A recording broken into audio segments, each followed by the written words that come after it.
दिल्ली में अब जो है जनता के द्वारा चुनी गई एक काम करने वाली सरकार आई है। मैं दिल्ली की जनता का बहुत बहुत धन्यवाद करती हूँ और उन्हें कहना चाहती हूँ कि आपका विश्वास और हमारा प्रयास, हमने जो इस 100 दिन में दिल्ली के लिए प्रयास किए, लगातार किए और बहुत सारे नीतिगत फैसले जो पिछली सरकारों के समय में ठीक नहीं थे, दिल्ली के लिए, दिल्ली के लोगों के लिए।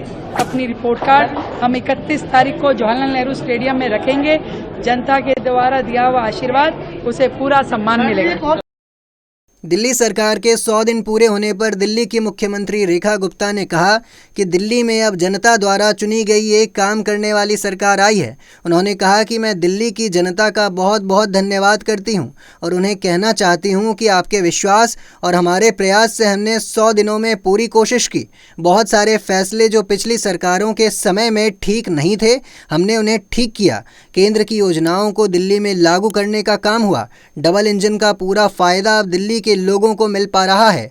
आइए सुनते हैं इसके अलावा दिल्ली की मुख्यमंत्री रेखा गुप्ता ने क्या कुछ कहा। देखिए, दिल्ली में अब जो है जनता के द्वारा चुनी गई एक काम करने वाली सरकार आई है। मैं दिल्ली की जनता का बहुत बहुत धन्यवाद करती हूँ और उन्हें कहना चाहती हूँ कि आपका विश्वास और हमारा प्रयास, हमने जो इस 100 दिन में दिल्ली के लिए प्रयास किए, लगातार किए और बहुत सारे नीतिगत फैसले जो पिछली सरकारों के समय में ठीक नहीं थे, दिल्ली के लिए, दिल्ली के लोगों के लिए, उन्हें हमने ठीक किया। केंद्र की जितनी योजनाएं जो दिल्ली जिसकी अधिकारी थी, जो यहाँ पे लागू नहीं की जा रही थी, उन सारी योजनाओं को हम दिल्ली लेके आए।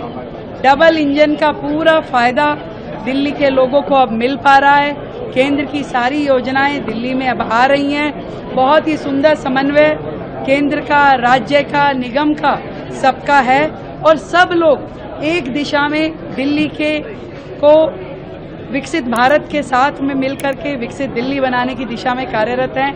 तो दिल्ली की जनता का मैं धन्यवाद भी देती हूँ और सच में जो उन्होंने अपने एक वोट की ताकत से दिल्ली का भविष्य बदलने की दिशा में इसे अग्रसर किया, उसके लिए भी उन्हें बहुत साधुवाद देती हूँ और अपनी रिपोर्ट कार्ड हम 31 तारीख को जवाहरलाल नेहरू स्टेडियम में रखेंगे। जनता के द्वारा दिया हुआ आशीर्वाद, उसे पूरा सम्मान मिलेगा। देश दुनिया की तमाम खबरों के लिए देखते रहें punjabkesari.com। साथ ही कमेंट सेक्शन में अपनी राय ज़रूर दें।